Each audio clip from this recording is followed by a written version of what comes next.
કેમ છો મિત્રો? હું સંગીતા પટેલ, અશ્વમેઘ વિદ્યાલય. મિત્રો, આજે આપણે ધોરણ 7 સામાજિક વિજ્ઞાન વિષયમાં ચેપ્ટર નંબર 7 પ્રાદેશિક સંસ્કૃતિનું ઘડતર જોવાના છીએ. વિભિન્ન સમુદાયની જાણકારી આપણને તેમની ભાષા પરથી મળે છે. જેમ કે ગુજરાતી બોલનાર ગુજરાતના અને મરાઠી બોલનાર મહારાષ્ટ્રના ભાષાની સાથે સાથે વિભિન્ન પ્રદેશોમાં પોતપોતાના રીત રિવાજો, ખાનપાન, વસ્ત્ર પરિધાન, કાવ્ય, નૃત્ય, સંગીત અને ચિત્રકલા હોય છે. જુદા જુદા વિસ્તારોની જુદી જુદી સ્થાનિક સંસ્કૃતિઓ, જેને આપણે ત્યાંની દેશી સંસ્કૃતિઓ કહીએ છીએ, તે આપણા દેશમાં જોવા મળે છે. આ બધી સંસ્કૃતિઓ વચ્ચે સદીઓથી આદાન પ્રદાન થતું રહ્યું છે. તેમ છતાં કેટલાક વિસ્તારોની કેટલીક ખાસ પરંપરાઓ આજ સુધી અકબંધ છે. વિભિન્ન સમુદાય, સમૂહ, એની જાણકારી આપણને તેમની ભાષા પરથી મળે છે કે જે તે ભાષા બોલતા લોકો જુદા જ તરી આવે છે. જેમ કે ગુજરાતી બોલનાર ગુજરાતના હોઈ શકે અને મરાઠી બોલનાર એ મહારાષ્ટ્રના.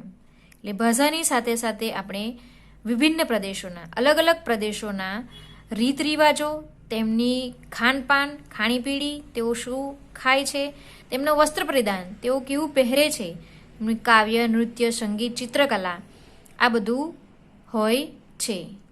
બધું અલગ અલગ હોય છે. દરેકની રીત રિવાજ અલગ હોય છે, ખાનપાન અલગ હોય છે, ખોરાક અલગ હોય છે, કપડાં પણ અલગ પહેરતા હોય છે.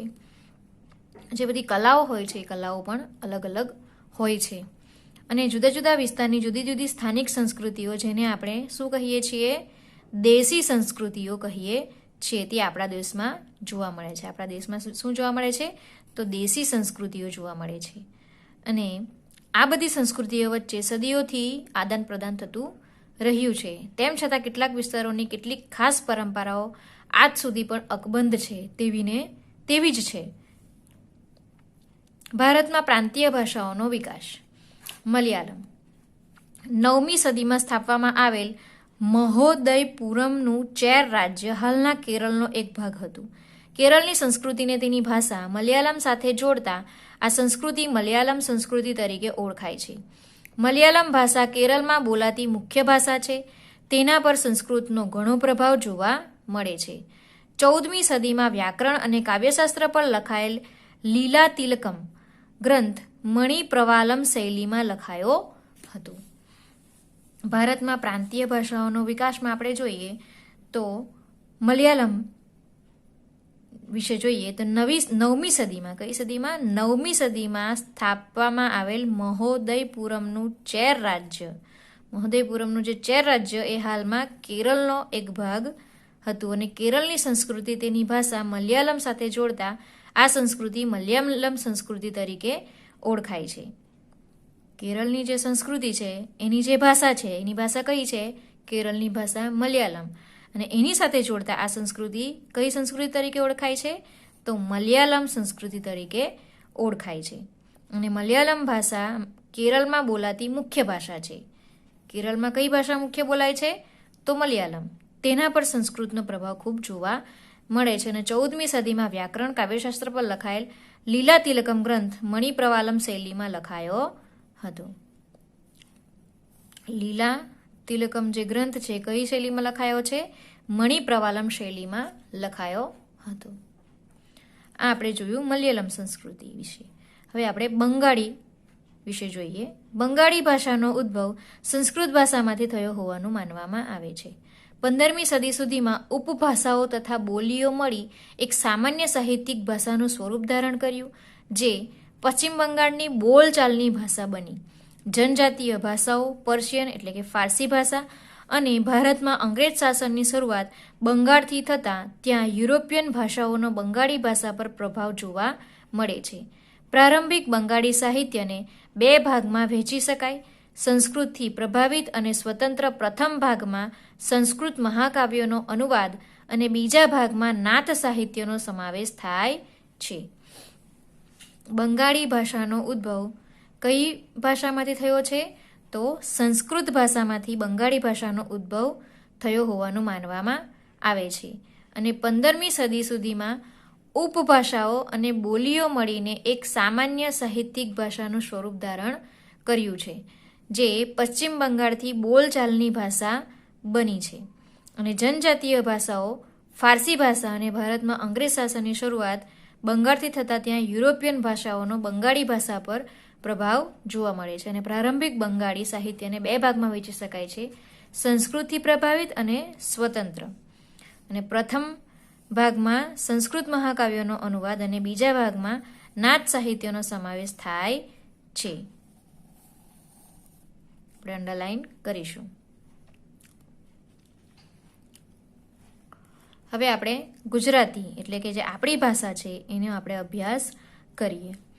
ભારત અનેક ભાષાઓ અને બોલીઓ સાથે સંકળાયેલું રાષ્ટ્ર છે. પ્રાચીન કાળે ભારતમાં સંસ્કૃત, પ્રાકૃત, તમિલ જેવી ભાષાઓનું ચલણ હતું. સમય જતાં તેમાંથી અનેક પ્રાદેશિક ભાષાઓનો વિકાસ થયો. પ્રાદેશિક રાજ્યોની સ્થાપનાએ પ્રાદેશિક ભાષાઓના વિકાસમાં બળ પૂરું પાડ્યું અને સંસ્કૃતમાંથી તેમજ દક્ષિણ ભારતમાં તમિલમાંથી ઘણી ભાષાઓનો જન્મ થયો. 8મી સદીથી પ્રાદેશિક ભાષાઓના વિકાસમાં વેગ આવ્યો અને હિન્દી, ખડીબોલી, અવધી, બંગાળી, ગુજરાતી, મરાઠી, મલયાલી, તેલુગુ અને કન્નડ ભાષાઓ વિકસી. ઈસવીસન 10મી અને 11મી સદીમાં સંસ્કૃત, પ્રાકૃત, અપભ્રંશમાંથી ગુજરાતી ભાષાનો વિકાસ થયો. ભારત અનેક ભાષાઓ અને બોલીઓ સાથે સંકળાયેલું રાષ્ટ્ર છે એવું આપણે કહી શકીએ છીએ. અનેક ભાષાઓ અને બોલીઓ ભારતમાં બોલાય છે. અને પ્રાચીન કાળે ભારતમાં સંસ્કૃત, પ્રાકૃત અને તમિલ જેવી ભાષાઓનું ચલણ હતું. પ્રાચીન કાળમાં ભારતમાં કઈ ભાષાઓનું ચલણ હતું? તો સંસ્કૃત, પ્રાકૃત અને તમિલ એ ભાષાઓનું ચલણ હતું. અને સમય જતાં તેમાંથી અનેક પ્રાદેશિક ભાષાઓનો વિકાસ થયેલો છે. અને પ્રાદેશિક રાજ્યોની સ્થાપનાએ પ્રાદેશિક ભાષાઓના વિકાસમાં બળ પૂરું પાડ્યું અને સંસ્કૃતમાંથી તેમજ દક્ષિણ ભારતમાં તમિલમાંથી ઘણી બધી ભાષાઓનો જન્મ થયો છે. સંસ્કૃતમાંથી અને દક્ષિણ ભારતમાં કઈ ભાષામાંથી? તમિલમાંથી ઘણી બધી ભાષાઓનો જન્મ થયો છે.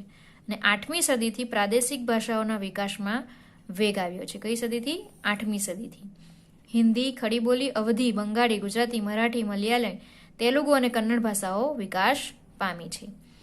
ઈસવીસન 10મી અને 11મી સદીમાં સંસ્કૃત, પ્રાકૃત, અપભ્રંશમાંથી ગુજરાતી ભાષાનો વિકાસ થયો. અપભ્રંશ ગુજરાતી ભાષાની જનની છે.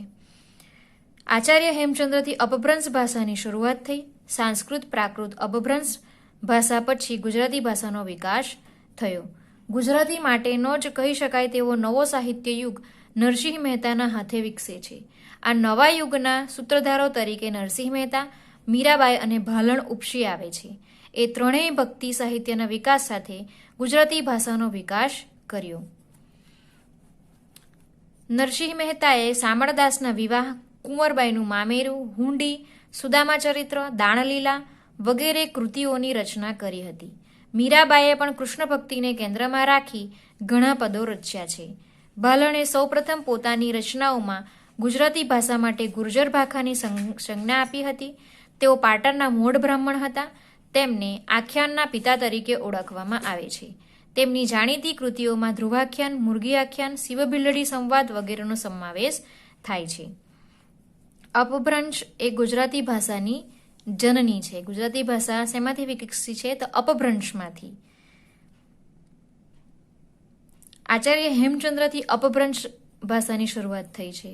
કોનાથી? આચાર્ય હેમચંદ્રથી. અને સંસ્કૃત, પ્રાકૃત, અપભ્રંશ ભાષા પછી કઈ ભાષાનો વિકાસ થયો? ગુજરાતી ભાષાનો વિકાસ થયો. ગુજરાતી માટેનો જ કહી શકાય તેવો નવો સાહિત્ય યુગ કોના હાથે વિકસ્યો છે? તો નરસિંહ મહેતાના હાથે વિકસ્યો છે.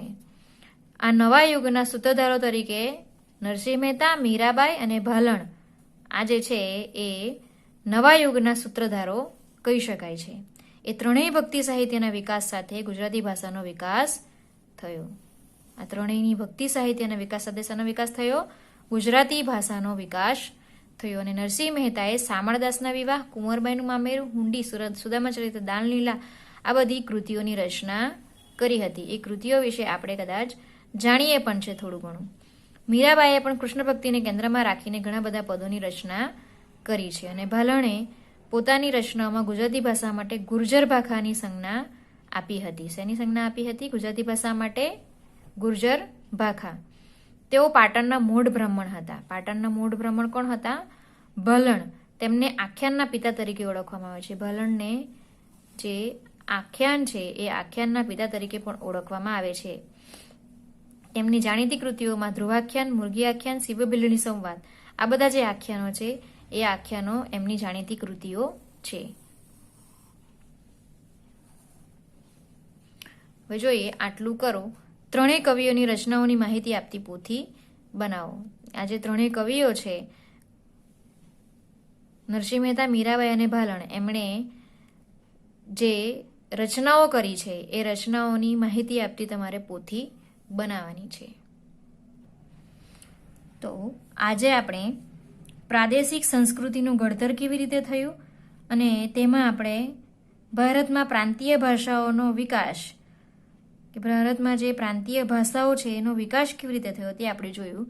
મલયાલમ ભાષા, બંગાળી ભાષા અને ગુજરાતી ભાષા વિશે આજે આપણે માહિતી મેળવી કે એ ભાષા પરથી સંસ્કૃતિ કેવી રીતે ઉદ્ભવી અને એ ભાષાઓનો વિકાસ કેવી રીતે થયો તે આપણે આજે જોયું. હવે આગળનું આપણે આગળ જોઈશું. Thank you.